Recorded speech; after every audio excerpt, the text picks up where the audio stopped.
Ayun po, magandang tanghali po sa atin lahat. Bali, andito po tayo sa Barangay Kalasgasan, Daet, Camarines Norte. So, ito pong nakikita nyo po dyan sa screen nyo po ay yan po ang pinaka-boundary po nung nasabing property. So, magmumula po dyan sa mahogany po na yan, papaganon po siya. Ayun, padulo po doon, lagpas pa ho yung dulo nito doon sa may sasakyan. So ayon doon sa kasama natin, ang frontage po nito sa Arsada o sa Barangay Road ay merong 150 meters ang frontage po niya.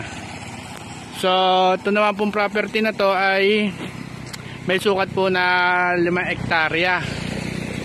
Ang status po ng lupa po niya ay 100% flat. 100% flat po siya.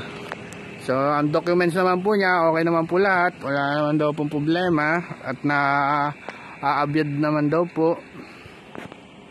So bali sa ngayon po hindi po natin kayang pasukin po yung pinakaloob dahil sa yun na nga pong masukal na nga po. At para safety na rin po para sa amin sa kung ano man meron diyan. Dahil nga po ay masukal po yung area. Pero ipapakita ko naman po sa video po ang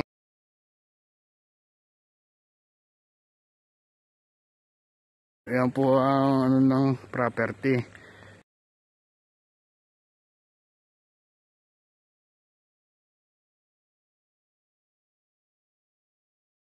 So yan po ang property po ay may nara, mangga, puno ng nyog. Yan po, may santol, kay Mito. So ayon po dun sa nasabi po sa akin, ito daw po ang bahay po nung taga-kopra po dito sa property. Ayan po. So bale ito naman po yung mga naani po nila dito. Ayan po.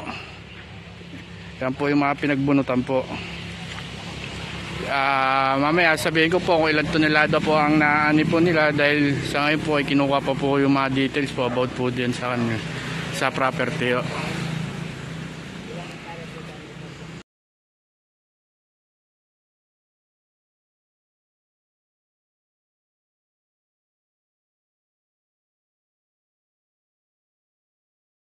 So bali po dito po magtatapos po yung property. Yan po sa may puno po na yan. Napagilid daw po yung mga bahay po na yan. So bali ang boundary po ay dyan po sa may puno. Pag ano naman po siya.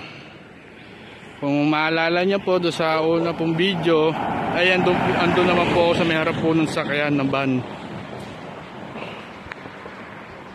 Yan, puro dahil po sila ditong hardwood sa loob po ng property. Bali sabihin ko lang po dagdag kaalaman itong natututukan ng camera, itong daan na to ay papunta ho sa San Lorenzo. Ayan, Barangay San Lorenzo, Daet, Camarines Norte.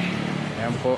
Bali sa San Lorenzo, sa susunod pong barangay sa San Lorenzo nga po ay marami din pong subdivision. Puro subdivision daw po ang nandyan po sa harap na yan. Bali, pumarin naman po tayo sa may likuran ko.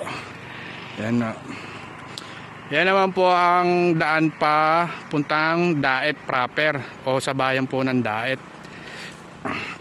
Bali, madinaanan din po namin dyan. Puro subdivision po. May evergreen na subdivision. Hindi na po tanda po ano po ang alam po ng iba. So, ayun po. So para around po sa akin ang minutes po nila siguro may 10 to 8 minutes mula po dun sa National Highway, mula po dito ang haba po ng biyahe. So hindi lang po siya ganong kalayon sa highway dahil yun nga lang po yung nasabing minuto. Wala po silang saktong kung magkano po ang nakukuha po nila, dahil wala nga po dito yung tagalukad. Hindi po namin mabigyan ng details kung ano magkano estimated income po ng property, dahil mahirap naman po magsabi na gano'n na nakukuha tapos hindi naman po pala.